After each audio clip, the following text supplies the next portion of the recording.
الحمدللہ وسلام علی حبیبہ الذی اصطفیٰ اما بعد فاعوذ باللہ من الشیطان الرجیم بسم اللہ الرحمن الرحیم لا تعتذروا قد کفرتم بعد ایمانکم صدق اللہ العظیم و صدق رسول النبی الکریم۔ حضرات، آج کی تقریر کا عنوان ہے صحیح عقائد مدار نجات ہے، اعمال مدار نجات نہیں۔ آج کی تقریر بنیادی ذہن و فکر دینے والی ہے۔ یہی ایک ایسا ستون ہے جس پر اعمال و افعال کی پوری عمارت کھڑی کی جاتی ہے۔ اگر ایمان و عقیدہ سلامت تو ہر عمل صالح و سلامت۔ حضرات، میں سمجھانا چاہتا ہوں کہ ہماری اور آپ کی اسلامی زندگی دو حصوں میں بٹی ہوئی ہے، عقیدہ اور عمل۔ لہٰذا سب سے پہلے ہمیں اور آپ کو یہ فیصلہ کرنا ہوگا کہ ان دونوں میں ایمان و عقیدہ مقدم ہے یا عمل۔ حضرات، میں پہیلیاں بجھانا نہیں چاہتا، پہلے ہی مرحلے میں واضح کیے دیتا ہوں کہ ان دونوں میں ایمان و عقیدہ مقدم ہے اور عمل بعد میں۔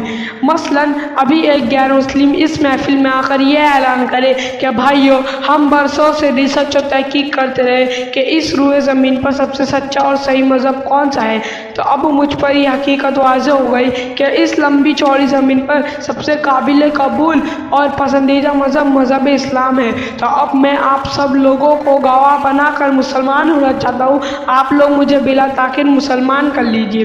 تو کیا مولانا جان عالم صاحب یہ فرمائیں گے کہ اب عشاء کا وقت ہو رہا ہے تو فوراً وضو کر لے، نماز پڑھ لے، ایسا فرمائیں گے؟ ہرگز نہیں فرمائیں گے۔ تو کیا مولانا مبشر عالم صاحب یہ فرمائیں گے کہ میں تجھے جانتا ہوں، تو بہت دولت مند ہے، تیرا بینک بیلنس بہت ہے، تو زکوٰۃ ادا کر، ایسا فرمائیں گے؟ ہرگز نہیں فرمائیں گے۔ تو کیا مولانا فیروز عالم صاحب یہ فرمائیں گے کہ پاسپورٹ بن رہا ہے، تو پاسپورٹ بنوا لے اور حج ادا کر لے، ایسا فرمائیں گے؟ ہرگز نہیں فرمائیں گے۔ تو یہ معلوم ہوا کہ یہ سب کے سب ارکان اسلام ہے، ان میں سے بھی کسی کو بھی ادا نہ کیا جائے گا۔ پہلے ہاتھوں میں دامن مصطفیٰ تھما دیا جائے گا، اقرار توحید اور رسالت سے پہلے دل کا زنگ دور کیا جائے گا، پہلے شمع ایمان روشن کیا جائے گا، پھر اس کی روشنی میں سجدہ کیا جائے گا۔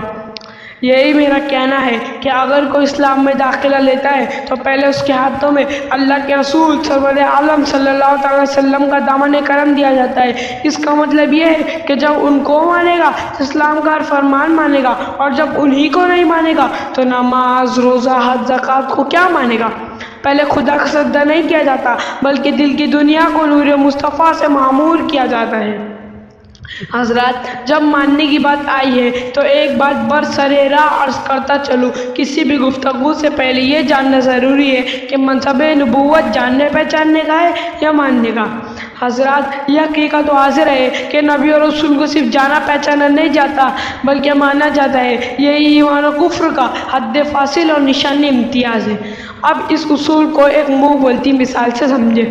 عہد رسالت میں دو کافر، سفیان اور صفوان، حالت کفر میں مکہ میں کھڑے تھے۔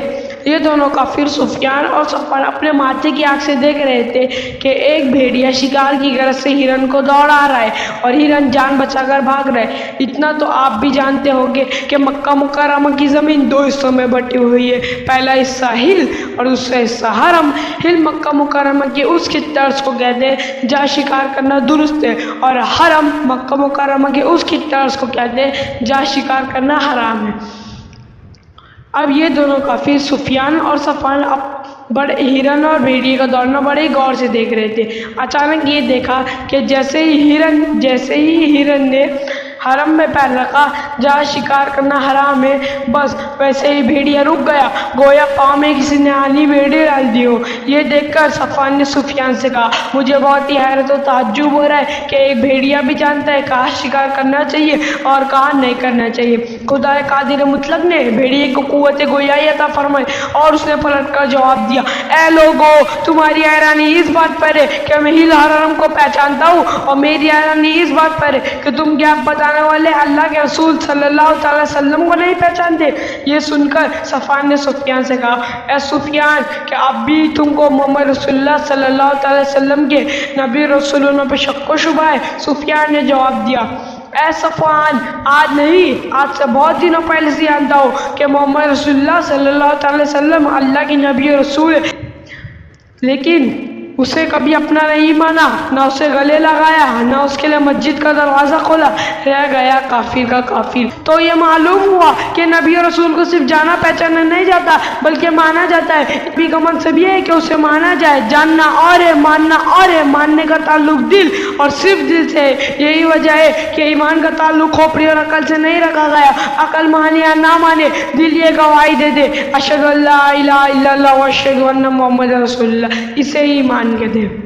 حضرات محترم، گفتگو کو ختم کرتے ہوئے ایک آخری بات عرض کر کے رخصت ہونا چاہتا ہوں کہ اگر کسی شخص کی عمر 99 برس 11 مہینے 29 دن ہے، یعنی 100 برس کو ایک دن باقی ہے، اس نے پوری عمر گناہ کیا، کفر بولا، شرک کیا، چوری کی، ڈاکہ ڈالا، شراب نوشی کی، غرض کہ اس کی پوری عمر سرکشی معصیت کشی میں گزری، لیکن 100 برس کو جو ایک دن باقی رہ گیا تھا، اس روز اس نے رسول اللہ کا کلمہ پڑھ لیا، ان کے دامن کرم کو تھام لیا، مشربہ اسلام ہو گیا، تو آپ جانتے ہیں یہ اب ایسے ہی ہے کہ جیسے ابھی ابھی ماں کے پیٹ سے پیدا ہوا ہو۔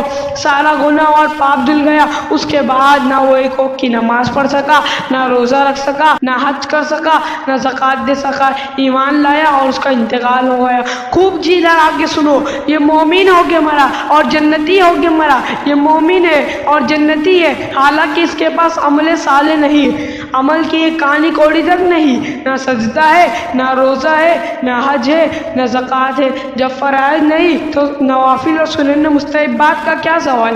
حضرات، مگر یہ نجات یافتہ ہے اور جنتی ہے، اور میری تقریر کا عنوان ہے صحیح عقائد مدار نجات ہے، اعمال مدار نجات نہیں۔